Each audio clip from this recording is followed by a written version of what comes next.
El culo y la témpera son hechos inconexos, pero yo sé que están unidos. El culo y la témpera son hechos inconexos, pero yo sé que están unidos. El culo y la témpera son hechos inconexos, pero yo sé que están unidos. El culo y la témpera son hechos inconexos, pero yo sé que están unidos.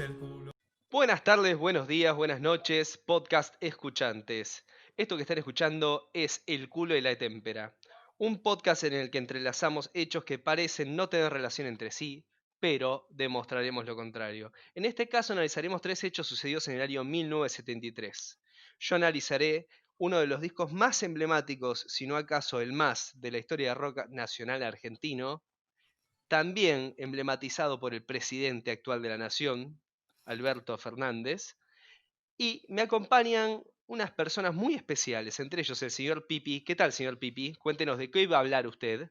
¿Qué tal, Waldito? Yo voy a hablar específicamente sobre un escritor argentino, un escritor integral que abarcó diversos campos y tuvo un compromiso muy fiel con la causa del pueblo. No se quedó solo en la máquina de escribir.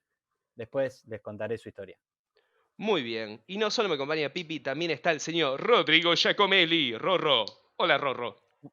¿Cómo está, Waldito, Pipi? ¿Todo bien? Todo Tranquilo. en orden, todo en orden. Me alegro. Bueno, yo les comento que voy a estar hablando de un campeón argentino de aquel año glorioso de que vamos a estar hablando y sin dudas es uno de los equipos más recordados de la historia de nuestro fútbol. Muy bien. Radio escuchas, a continuación enumeraremos ciertos hechos que los pondrán en contexto de acontecimientos sucedidos en el año 73. Bienvenidos al culo y la témpera.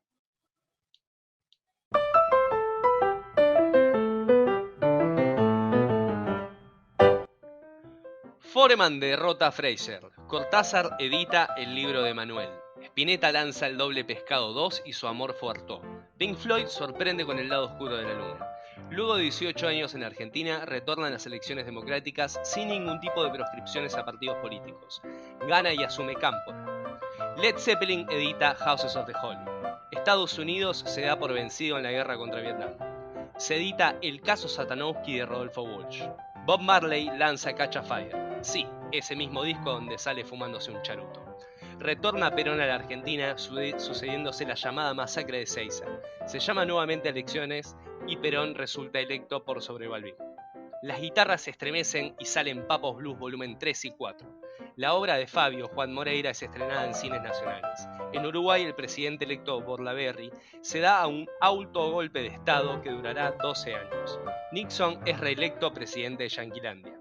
El 11 de septiembre en Chile bombardean la Casa de la Moneda.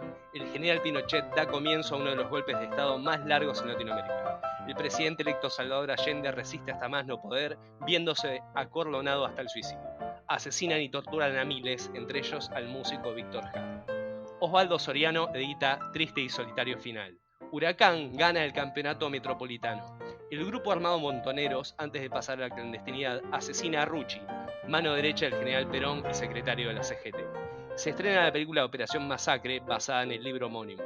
El Ajax de Cruyff gana la Copa de Europa e Independiente gana la Copa de América. El Ajax se niega a jugar la Copa Intercontinental, por lo que la Juventus de Italia toma su lugar. Es derrotado, convirtiéndose así Independiente en el campeón del mundo. El Exorcista y El Golpe son estrenadas en los cines estadounidenses.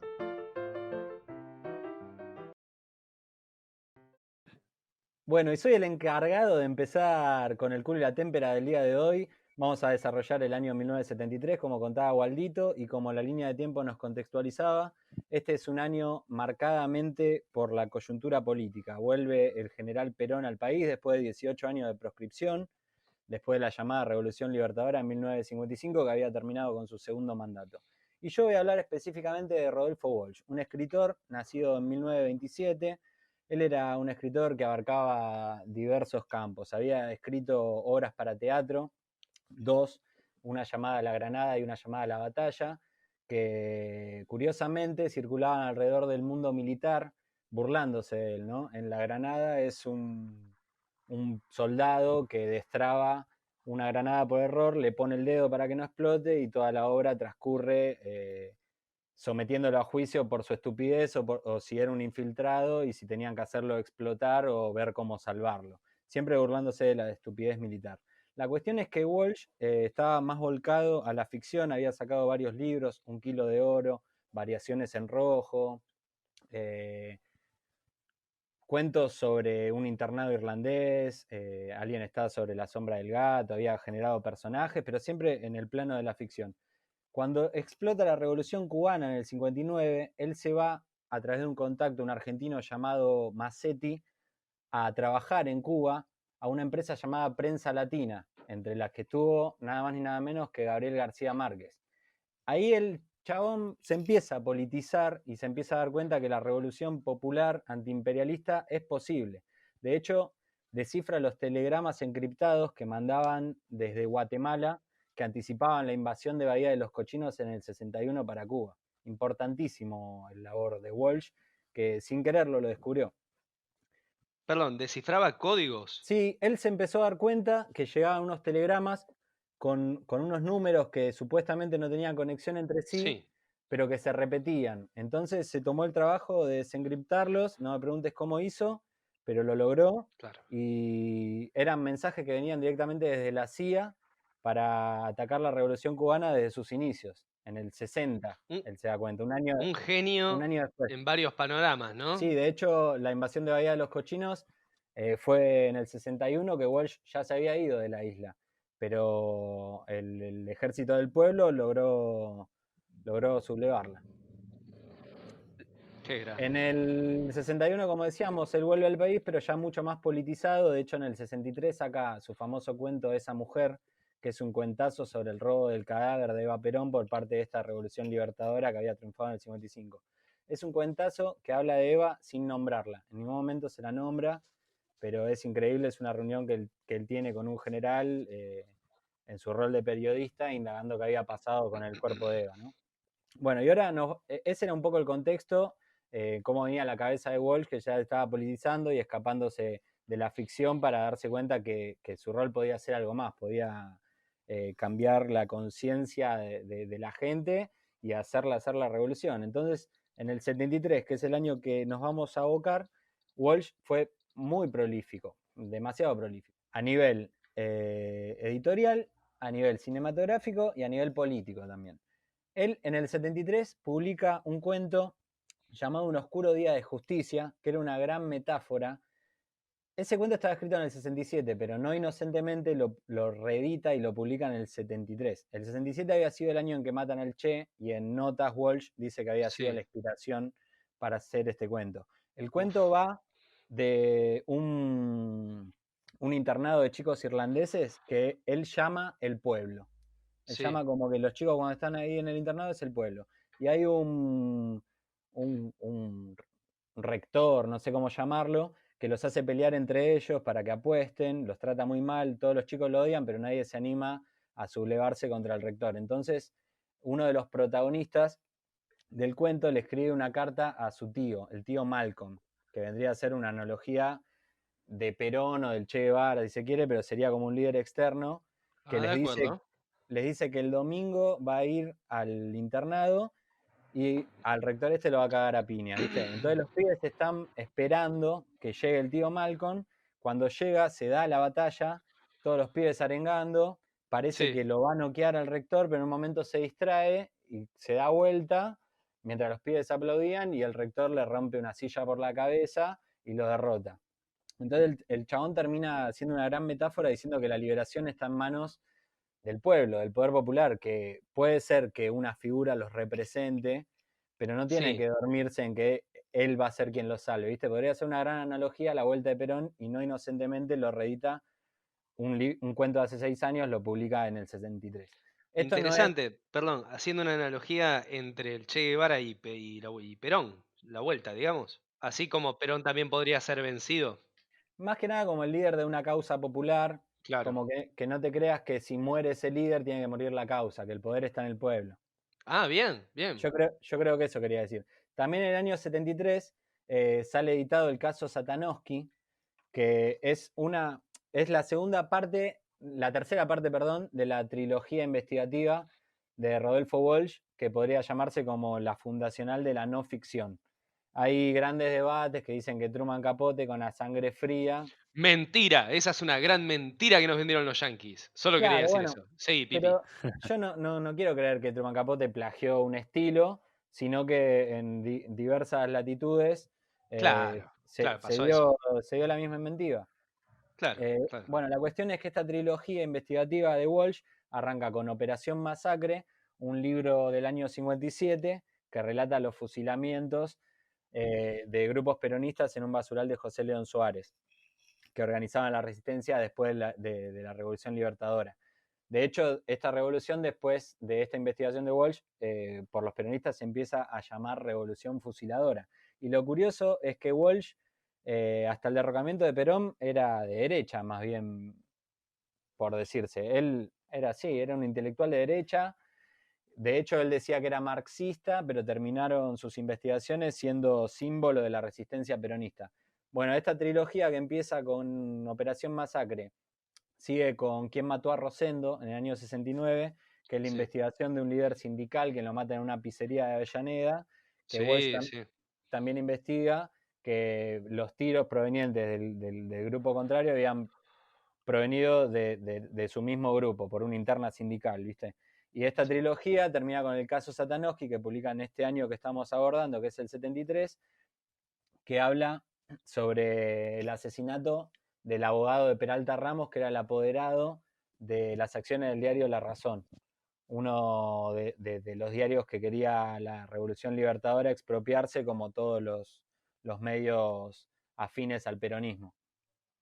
En el 73 también sale la versión fílmica de Operación Masacre, su libro del 57, filmado por Jorge Cedrón, hermano del Tata Cedrón, de Alberto Cedrón, tío de Pablo Cedrón, el actor, una familia de artistas que también tuvo un destino trágico y fue asesinado en el año 80 durante la dictadura, pero en una circunstancia extraña en una embajada de París. Vayan a googlear, hay notas, pero no hay ninguna certeza. Interesantísimo. Sí, la cuestión es que esta película se filma en clandestinidad porque se filma entre el año 70 y 72, pero recién en el 73 es estrenada comercialmente, de hecho 4 días después que retorna Perón al país. Pero Esta qué película, coincidencia, ¿eh? Qué esta, coincidencia.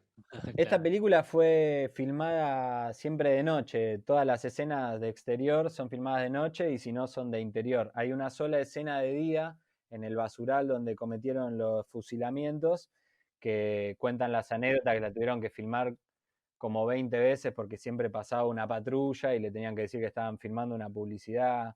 Fue muy jugada. El dato de color es que esta película fue financiada directamente por la Revolución Libertadora, Vamos, porque, todavía. porque Cedrón había tenido un encargo de Lanusse, del general Lanusse, de que haga una película de la historia de San Martín que nunca se estrenó, se llamaba Por los Senderos del Libertador. Con esa plata financiaron el film clandestino de Operación Masacre de la Resistencia Peronista. Eso es lo irónico. Qué linda jugada. Muy linda jugada. Cuestión que en el 73, a Walsh, con toda esta entrega que tiene por la causa popular, no le alcanza y se afilia a la lucha armada, así como se escucha. Empieza a militar en Montoneros como jefe de inteligencia. Él, como decíamos, en Cuba había logrado descifrar los mensajes encriptados de la invasión de Bahía de los Cochinos, entonces los montoneros lo llamaban profesor Neurus, por el, por el bocho del dibujito de García Ferrer y Hitu, ¿se acuerdan? ¡Pucho! ¡La bruja cachabacha! Bueno, Ese mismo. cuestión que en noviembre del 73, 2 meses después de sacar Operación Masacre y el caso Satanowski, Sí. sale Noticias, una revista que era un Dream Team del periodismo militante. Fue una publicación efímera porque duró hasta agosto del 74, que una vez que muere Perón, ya Isabel la clausuró. Perdóname, Eh, Pipi, ¿esa sí, publicación es una publicación integrada por periodistas exactamente peronistas o solo de izquierda? Digamos. había de todo, pero lo importante eran las plumas que escribían ahí, eran pensadores intelectuales, gente invaluable y muchos que sufrieron la misma suerte que Walsh y terminaron desaparecidos. De hecho, el ¿Berbisky director estaba ahí, puede ser? Berbisky era el jefe de política, Paco Claro. Urondo era el secretario de redacción, estaba Juan Gelman, el director era Miguel Bonazo, que también estuvo exiliado en México, y Rodolfo Walsh era el jefe de policiales, Un entre Dream otros. Team, realmente un Dream Team. Sí, también escribía Caparrós, Ulanowski, una locura. La cuestión es que duró menos de un año esta publicación. Claro. Cuando Montoneros pasa a la clandestinidad, cuando Perón muere, Rodolfo Walsh se aleja un poco de esa causa y crea Ancla, que es la agencia de noticias clandestina, en la que él seguía denunciando los atropellos y las desapariciones y la difundía en el extranjero, pero ya se había ido a vivir a San Vicente, alejado de todo, con su compañera de aquel entonces, Lilia Ferreira. En septiembre del 76, su hija Vicky, que seguía participando en Montoneros, es acorralada por un retén policial y se suicida con su compañero en el balcón. Dicen, a mí no me van a matar, y se pega un tiro en la sien cada uno. El día que estaba cumpliendo 26 años, Vicky, su hija, ¿viste? Para evitar la tortura, se mata. A Perdón, Rodolfo, voy a decir algo horrible. sí, Seguramente no era policial, sino parapolicial. sí. A Rodolfo, Horrible. bueno, el aparato del Estado, mal que mal. Sí, claro. A Rodolfo Walsh le llega esta noticia por la tele y él ahí pierde la esperanza de todo. Ya habían en Mendoza secuestrado a Paco Urondo, su amigo, y esto ya lo tenía devastado. Entonces, al año de cumplirse el golpe de Estado, el 24 de marzo de 1977, él saca su famosa carta abierta a la Junta Militar, firmada como un escritor, no como un militante político, revolucionario, montonero, ni nada. Carta abierta a la Junta Militar de parte de un escritor. Ahí él denuncia lo ocurrido en este año que había pasado, y al día siguiente, cuando él estaba yendo con su carta a llevarla a buzones de la ciudad y que se pueda difundir, en una falsa cita en San Juan y Entre Ríos, es interceptado por un grupo de tareas, y Walsh saca una pistolita, una 22 que tenía, y empieza a disparar, para que no se lo lleve en vivo y para que no lo sometan a las torturas que él sabía que estaban ocurriendo.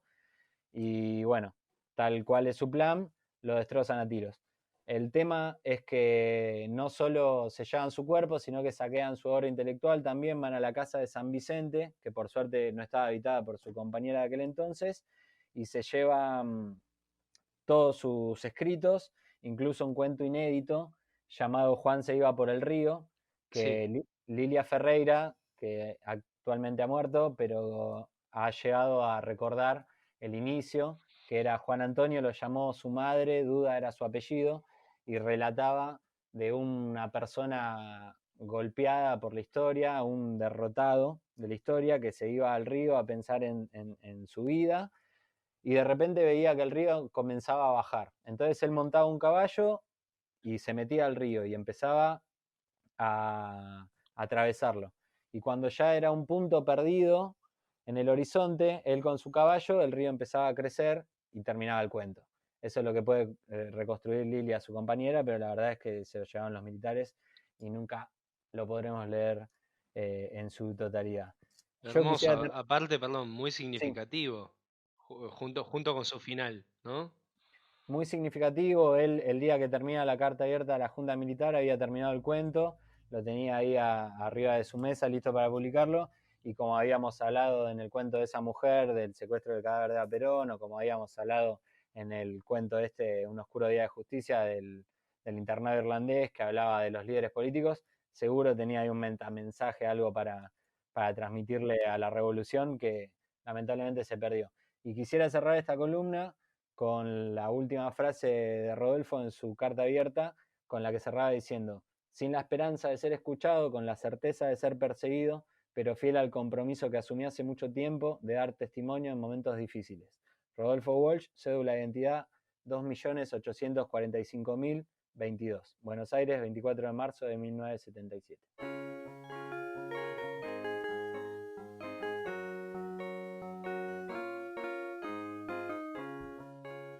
Bueno, en 1973 se produjeron varios sucesos muy interesantes.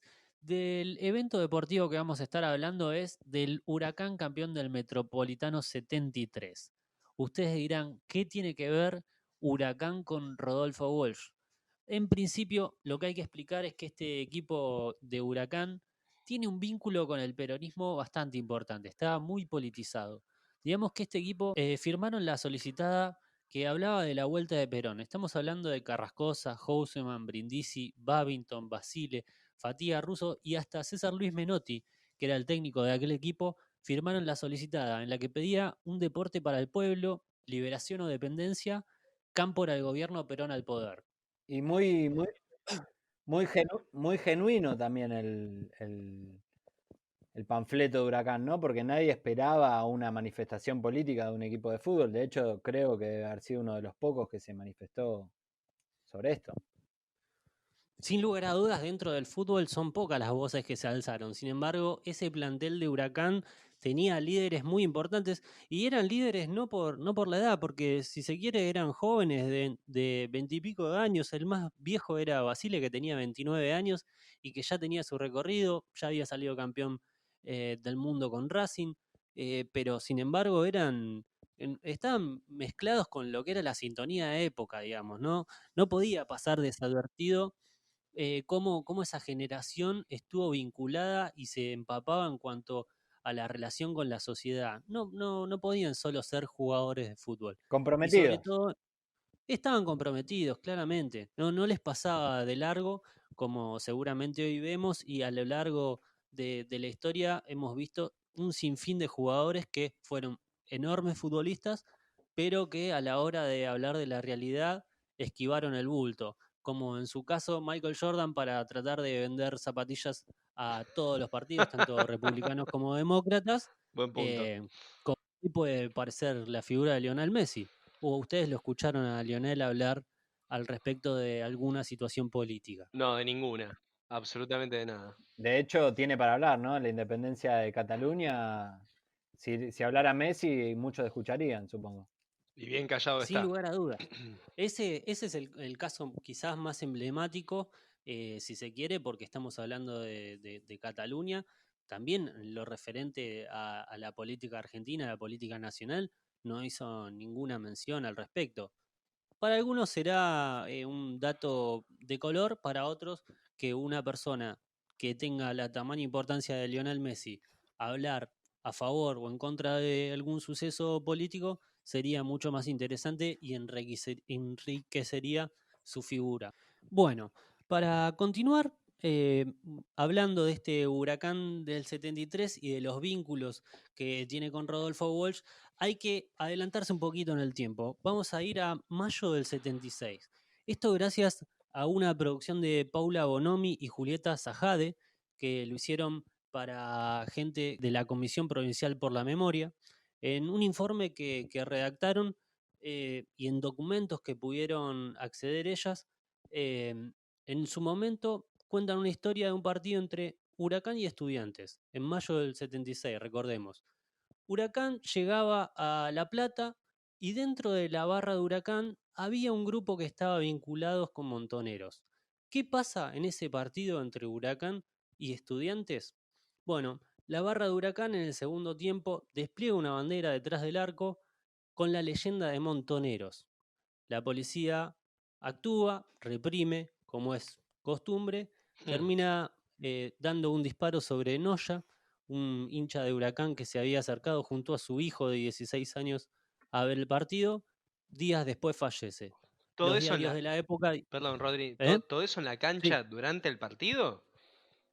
Durante el segundo tiempo No sucedió lo puedo este creer. No evento lo puedo creer. y los disparos se dieron, digamos, en el sector fuera del estadio, pero que termina una bala al aire que tiraron para tratar de disuadir, termina dando en el cuerpo de un hincha que estaba en la platea, que nada tenía que ver con el caso, Increíble. y la policía, en ese caso en el 76, imaginemos, reprimiendo, la policía de Camps, ¿no? Un asco. Un asco. Bueno, ¿qué pasaba en este partido entre Huracán y Estudiantes en el 76 como para terminar de cerrar la historia? La policía había realizado inteligencia, la policía del Estado represor, recordemos, había realizado inteligencia y tenían la data de que se iba a desplegar una bandera. Había un grupo de montoneros de la Facultad de Medicina que había llegado a ese partido tratando de aprovechar el público y de la situación, iba a desplegar una bandera que decía Videla asesino. Sin embargo, los hinchas de Huracán ganaron en el anticipo para desplegar la bandera sin saber que estaba sucediendo esto otro, y los montoneros de la Facultad de Medicina no llegaron a desplegar esa bandera, sin embargo, también terminaron presos. Estamos hablando de que cuando se desplegaron y pudieron acceder a los archivos confidenciales, gente que había participado en este movimiento y que había elaborado el plan para desplegar esta bandera que decía Videla asesino, encontró planos dibujados por su mano, o sea, los habían vendido directamente desde adentro. Como para Mamá. hablar de algún datito más que tiene que ver la mezcla entre Huracán y Walsh. Me parece que Pipi tiene un dato más. Sí, que primero una apreciación, qué conciencia y qué cojones de desplegar este operativo, de mostrar sus banderas y su ideología a recién 2 meses de iniciada la última dictadura sangrienta militar. Y después recordaba que Rodolfo Walsh era socio de Estudiantes de La Plata, pero él no era un aficionado por el fútbol, sino más bien que iba para jugar al ajedrez. Y de hecho, jugando al ajedrez en La Plata, es que a él le llega el dato sobre el fusilado que vive, por el cual él se enamora de la investigación que lo deriva en su libro Operación Masacre. Él jugando al ajedrez en La Plata, escucha que le dicen, hay un fusilado que vive, alguien que había sobrevivido a esta masacre. De ahí arranca su investigación. Entonces las conexiones están más que dadas. Rodri, prosiga. Claro que sí. Así que una vez más el culo y la témpera dando en el clavo en cuanto a los vínculos de las temáticas a tratar. Por supuesto. Bueno, vamos a hablar entonces de Huracán del 73. Para llegar a este equipo que coronó en 1973, hay que hablar de cómo se formó. En principio, tenemos que hablar de don Luis Seijo, que fue el presidente de Huracán en 3 etapas. Finalmente, entre el 67 y el 72, fue presidente con 2 elecciones en ese proceso. Bien. Y entre esos años hay que mencionar que debutaron Miguel Brindisi en el 67, un joven de 16 años que estaba debutando. En el 69 debutaron Carlos Babington y Buglione, otras 2 piezas fundamentales de aquel equipo que coronó en el 73. En 1970 contrató a Bayay, uno de los goleadores de ese equipo, y también debutó Leone, que fue un suplente, pero una pieza muy importante que después vamos a explicar por qué.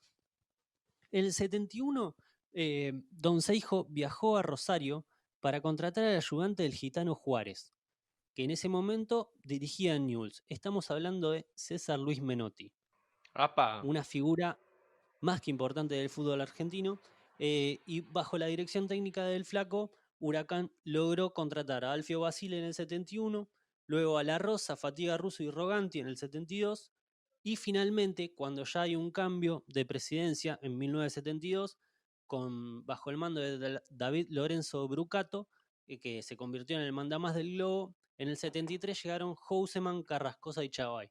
De esta manera se completa el equipo que termina coronándose en 1973.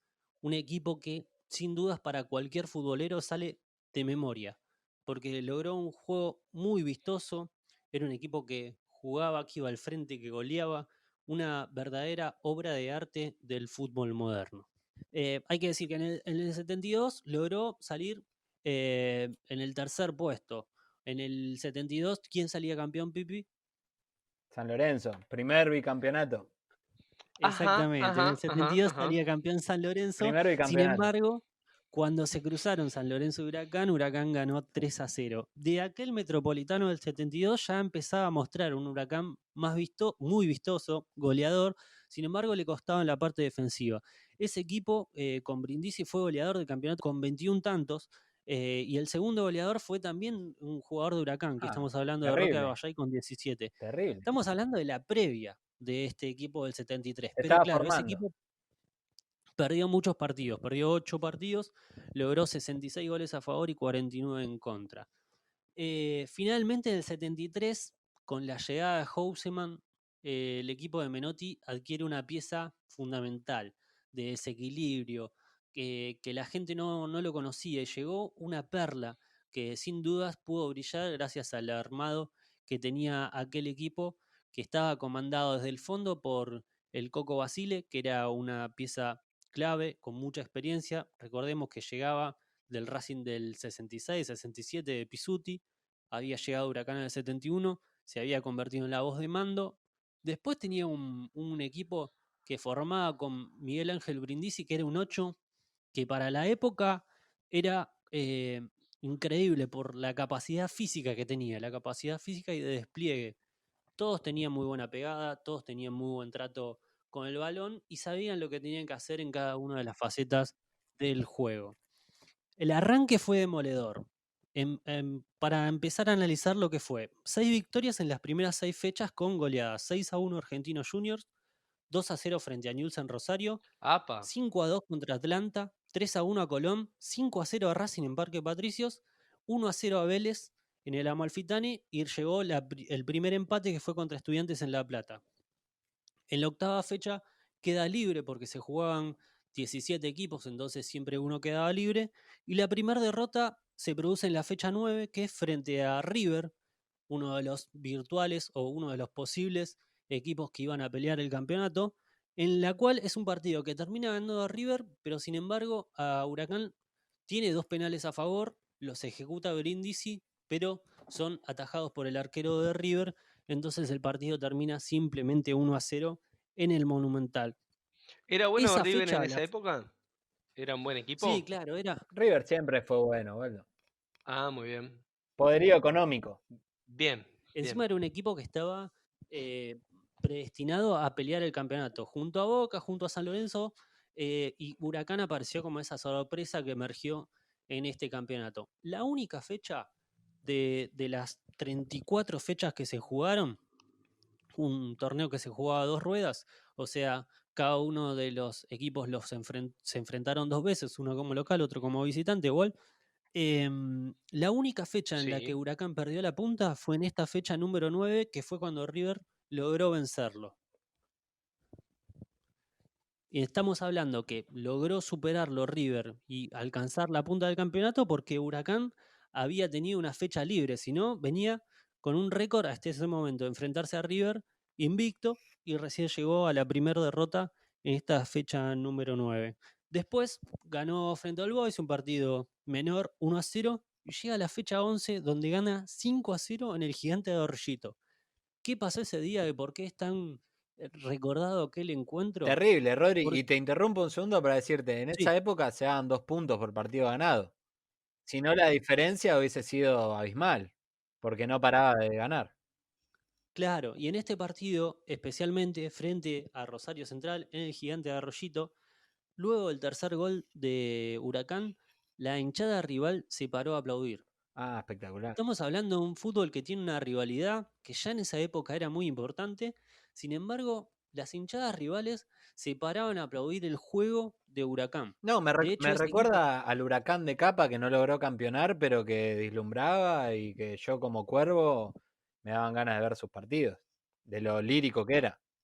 sin lugar a dudas, pasaba algo muy parecido. Estamos hablando de un Huracán, en este caso el del 73, que logró campeonar, pero que tenía un juego diferente al de la época.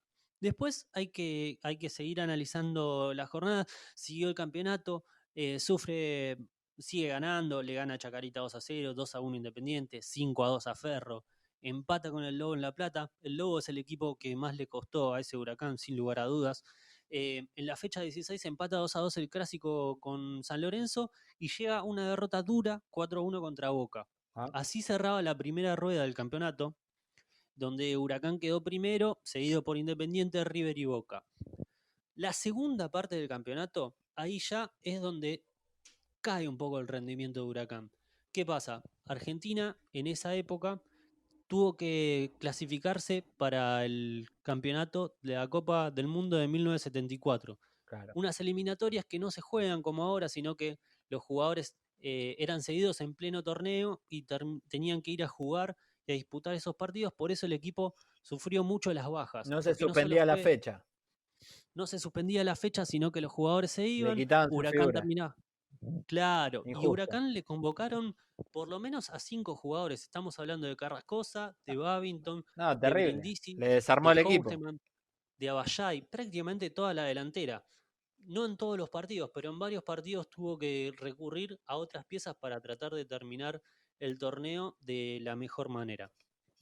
Por eso, sin dudas, se desinfla un poquito Huracán, sin embargo, sigue ganando.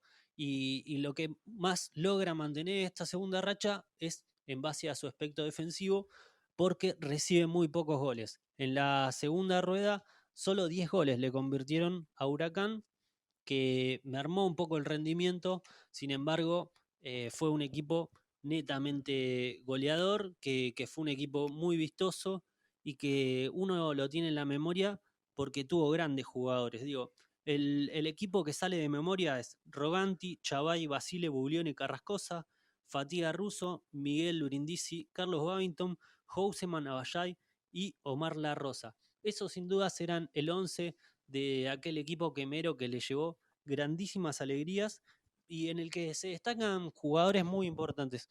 En este final, en este cierre, quiero hablar y hacer mención de 3 jugadores que son muy importantes. En principio, por una cuestión de pensamiento filosófico, estoy hablando de Jorge Omar Carrascosa. Ujú. Era el lateral izquierdo que tenía una técnica increíble, había surgido en Banfield, fue campeón con Central en el 71 y logró disputar el Mundial 74. ¿Qué pasó en aquel Mundial 74? Argentina necesitaba ganar su partido frente a Haití y necesitaba que Polonia le gane a Italia para poder acceder a la siguiente fase. Y se dice que hubo una juntada de dinero para que jueguen incentivados los jugadores. Sin embargo, Carrascosa desistió de participar de esa situación. De hecho, Carrascosa y su mentalidad, que estaba tan en contra de estas situaciones desleales en el fútbol, en el 77 era el capitán de aquel equipo dirigido por Menotti. Estaba designado a ser el capitán que si Argentina se coronaba iba a levantar la copa. Sin embargo, desistió de ir al Mundial, porque estaba cansado del ambiente futbolístico. En algún momento se dijo que tenía que ver con la dictadura militar. Él eh, en sus entrevistas posteriores nunca lo afirmó que era por eso, sino que estaba cansado y Sí, que le molestaba esta situación mercantil del fútbol y de la sociedad. Él quería y jugaba al fútbol porque le apasionaba claro. y le parecía que tenían que haber métodos leales, sobre todo también en contra del doping, del dopaje, porque en esa época, ¿Ya existía eso? imagínense, El sí, sí, sí, chingüengüencha. ¿Pero por qué me acusás así, Pipi? Pero ¿Será por algo se posible? negaba el chingüengüencha. No, no hablo de vos, hablo del quemero.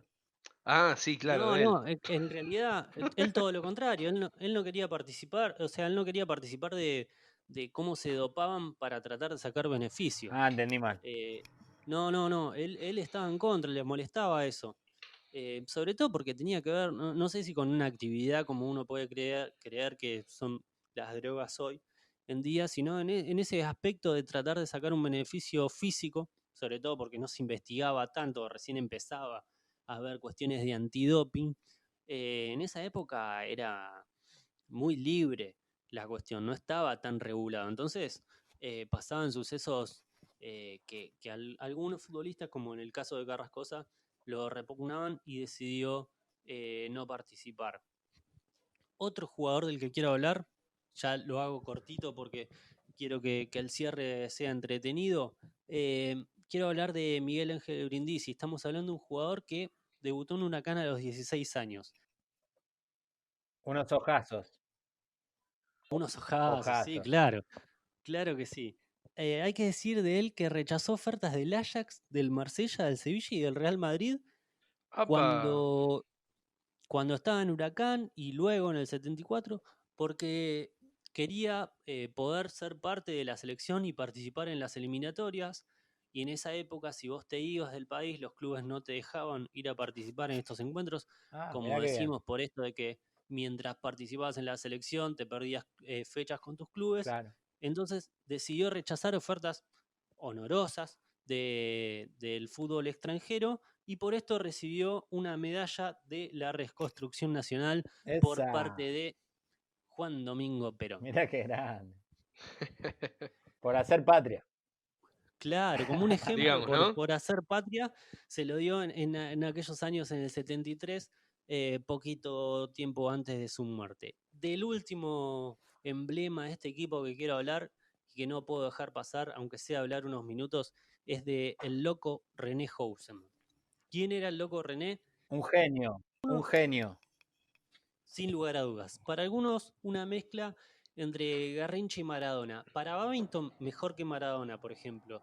Estamos hablando de un jugador notable, con una capacidad y una gambeta que dice, ni él sabía para dónde iba a salir. Sin embargo, cuando le daban la pelota y la tenía entre sus pies, era un lujo verlo. Gambeteaba en el aire. Un jugador sin igual. Estamos hablando de un win derecho que generó muchas alegrías al pueblo quemero, que desgraciadamente para los amantes del fútbol no habrá tenido la conducta para poder alejarse de la bebida, una enfermedad que lo tuvo con muchos problemas.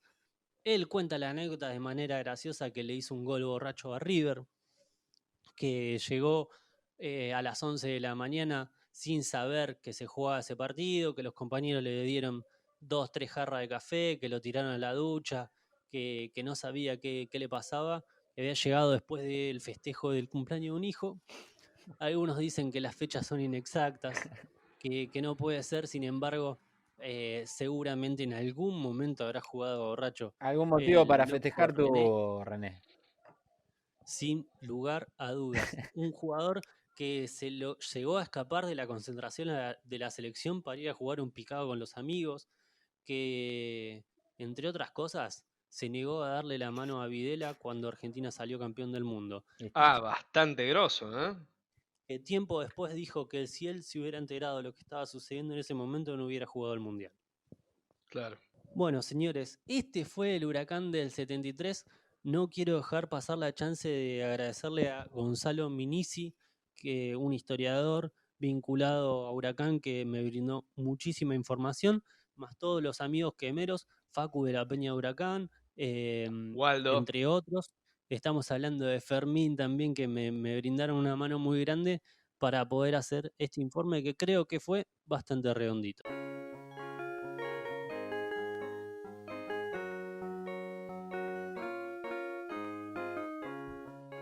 Muy bien, en este caso hablaremos de Artaud, un disco grabado por Luis Alberto Spinetta. ¡Qué Y discazo!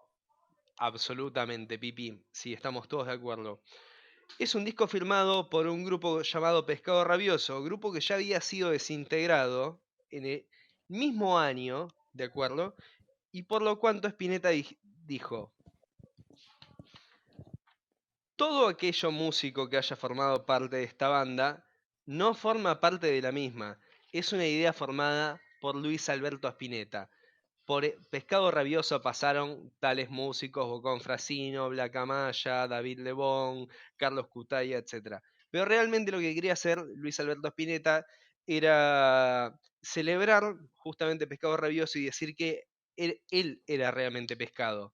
Hablar por sí mismo. Exactamente, cosa con la que podemos estar o no de acuerdo, pero algo que es cierto es que el 98% de las composiciones de Pescado Rabioso pertenecen a Luis Alberto Spinetta. Bueno, la gran pregunta, ¿por qué el álbum se llama Artaud? Porque Spinetta se vio muy influido por ciertos escritos de Artaud, dos de ellos en especial, uno llamado Heliogábalo, el anarquista coronado, y Van Gogh, el suicidado por la sociedad, pero nunca fueron su punto de partida. Solo fueron una respuesta al sufrimiento de lo que acarrea esas obras, dijo Spinetta. Él lo que quiso reencontrar era el sufrimiento que estaba sufriendo Artaud al escribir esas obras, junto con el amor y la creatividad y todas las buenas vibras que tiraban los Beatles, por ejemplo. Y para él eso significaba la perfección y sufrimiento. ¿De acuerdo? Sí, de Como acuerdo. la creatividad y el dolor, algo así. ¿Vos creés que tenía que ver con la coyuntura política de la que veníamos hablando? Spinetta lo negó toda la vida, pero para mí algo sí, porque eran épocas muy violentas. De hecho, Spinetta relata un hecho que le sucede en el año 72, donde a él lo llevan preso, como muchas veces le sucedía luego de sus conciertos, conciertos donde asistía. Lo llevan preso a una comisaría en el año 72 y ve tirado en el patio de la comisaría, al lado de los calabozos donde él estaba, un cadáver de un hombre, un X, lamentablemente, baleado recientemente y chorreando sangre. Así que sí, estaba cargado de violencia, energía, sangre, ¿de acuerdo? Qué fuerte. Quería que... Él Con esta quería que la... sangre alrededor, ¿no? Exacto, justamente, dando explicaciones esa frase, emite la anécdota de la comisaría. Él Mirá. quería que la deformidad del disco se viera reflejada en el arte de tapa también. Por eso es tan extraño y es tan, no sé, no tiene una forma geométrica como llamarlo, Artaud. Amorfo. Amorfo, exactamente, perfectamente. Buscaba que el disco fuese como un antídoto a la desesperación y sufrimiento en los escritos de Artaud, ¿sí? Se vivía mucha violencia. Él quería reflejar esto en el disco. A mi gusto, y creo que para el gusto personal de mucha gente, no se ve en el disco. Es un disco muy amable, muy lindo, hermoso. Es, en algún punto, como él diría, muy bitlero, es muy bitlesco. Es como es como el álbum blanco de los Beatles. Tenés temas acústicos, tenés temas eléctricos, con más gente, con menos gente, con sobregrabaciones, con coros, alegre, triste. Tenés un poco de todo. Sí. Él dice, quería estremecer con una buena videncia de la mente, más creadora, más Beatle, ¿sí? Y en esa época él se estaba desligando de lo que venía siendo reviente de rock nacional.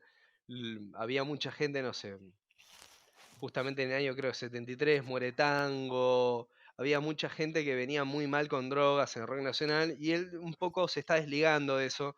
Tenía un consumo un tanto alto de estupefacientes, no les voy a mentir, en el año 72, 73. El disco es grabado a fines del 73, mismo año en el que saca discazo que disputa con Artaud, Pescado 2, el famoso disco doble de Pescado Rabioso. Ah, ¿sale el mismo año? Exactamente, son los dos del 73. Sí, sí. Increíble, y son dos mundos.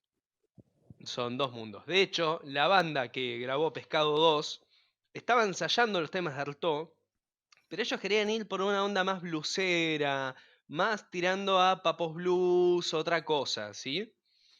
Tirando a otra onda. En cambio, Spinetta se estaba desligando eso, haciendo algo más lírico, lo que después, bueno, devino un poco más en Invisible, algo más cuidado, armónicamente más armonioso o progresivo, ¿no? Como era la moda. Qué Por terrible, eso, porque Pescado es un doble, ¿no? sí, Pescado es un doble, exactamente, Entonces, sí. el loco sacó 3 discos en un año.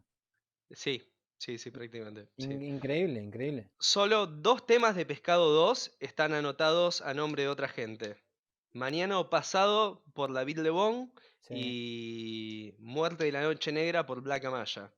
sí. Pero bueno, él buscaba alejarse de esa figura, ¿sí? Esa figura encumbrada que ya lo teníamos de Dios, digamos, de rock nacional o de Lo ciertos fanáticos indiscutido. que le da. Sí, que ya entonces lo era, o sea, pasamos más de 40 años de ese disco, pero él ya decía, la paz en mí nunca la encontrarás, sino en vos. O sea, que no se fijen en él como en figura, ¿de acuerdo? Un Él poco iba por como el otro lado. cuento, un poco como el cuento de Walsh, de que no busquen líderes externos, que la revolución está en vos y en el pueblo. Exactamente, exactamente. Y acá tenemos un disco muy ecléctico. Spinetta estaba que no sabía qué hacer con su vida. Acaba de disolver una de sus bandas más exitosas y que estaba llevando muchísimo público, muchísimo, muchísimo. Pero él quería hacer otra cosa y sus compañeros otra. Entonces graba esto.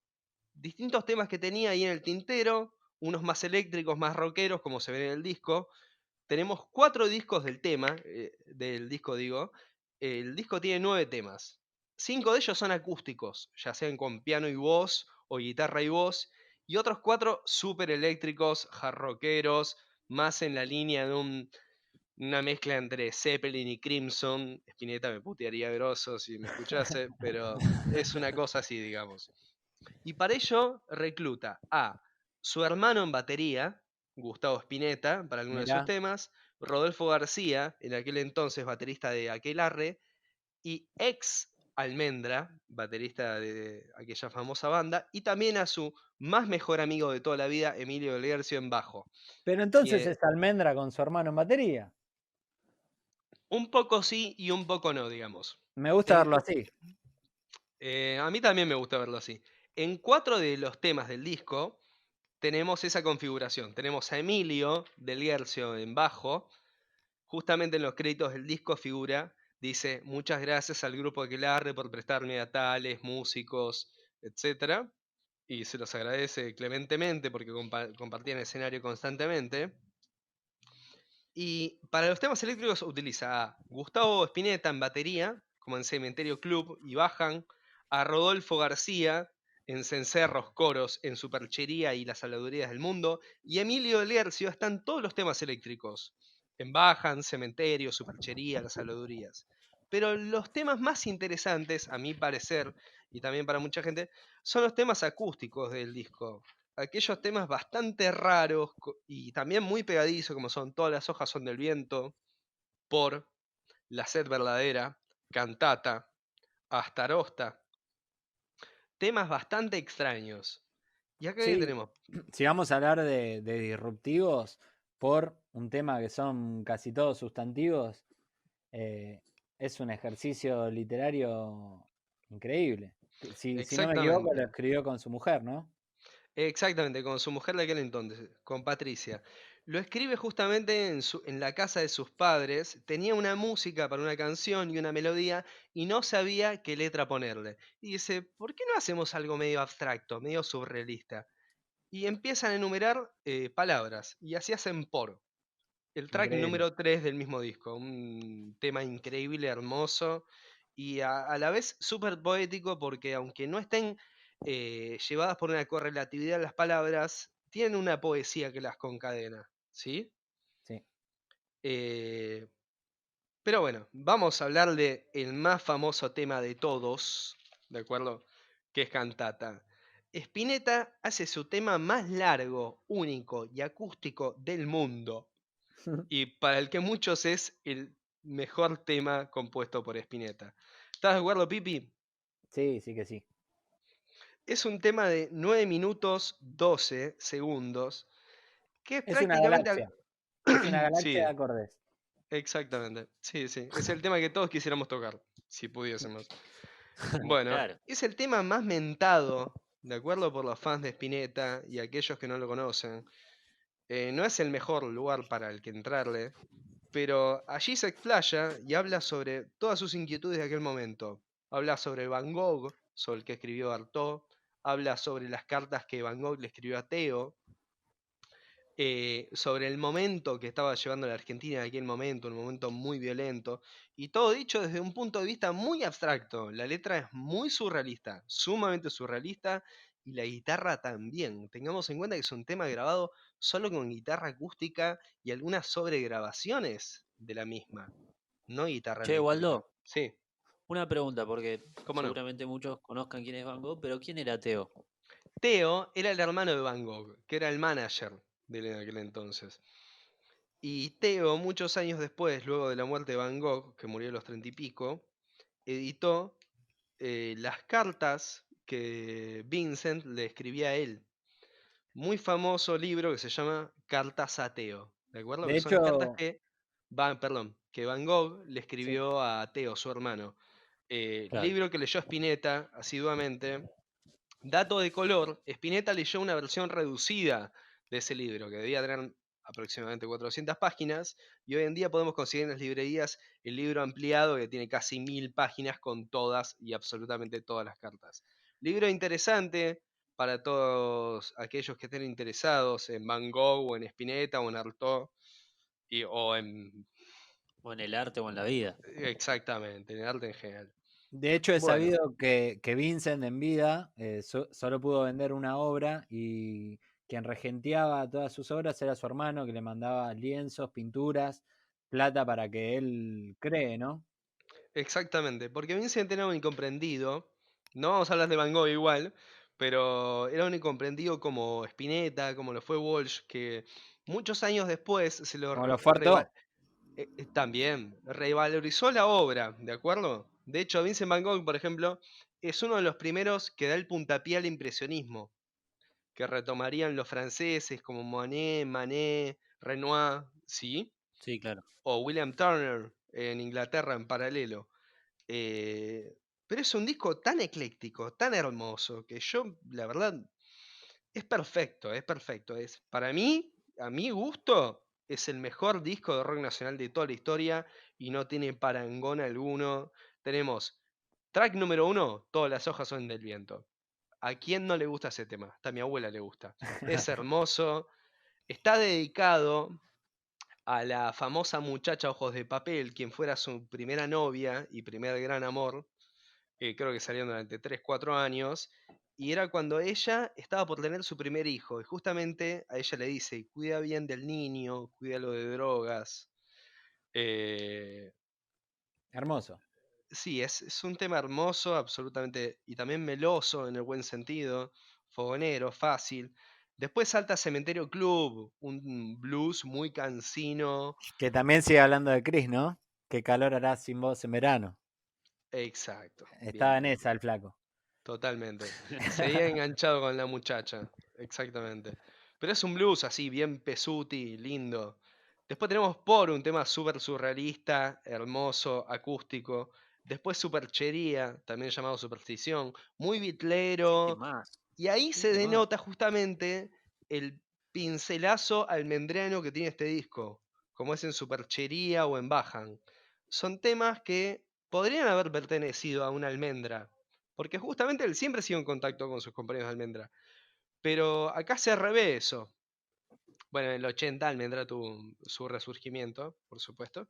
Pero después tenemos La Sed Verdadera, que es un tema acústico muy extraño, muy, muy extraño, sumamente abstracto en cuanto a armonía y lírica, que antecede a Cantata.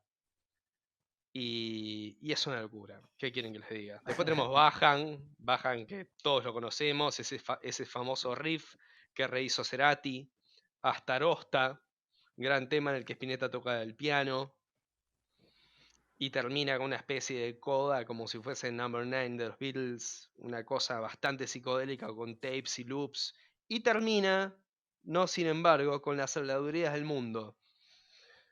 Gran tema, y no solo eso, sino que hace una especie de estamento sobre las habladurías del mundo, lo que dice el mundo de uno, de mí y lo que se ve. Y está buenísimo y es en tono rockero y creo que a cualquier persona le guste la música más allá o no, le cabería. Para mí es lejos el mejor disco de rock nacional. Siendo un fanático de Spinetta, no me puedo decir por un disco favorito, pero si alguien quiere entrarle flaco, diría que entre por este. Es el mejor disco del planeta, muchachos. ¿Qué quieren que les diga? Bienvenido sea. Brindo por eso. Brindamos por eso, literalmente hablando. Arriba, arriba.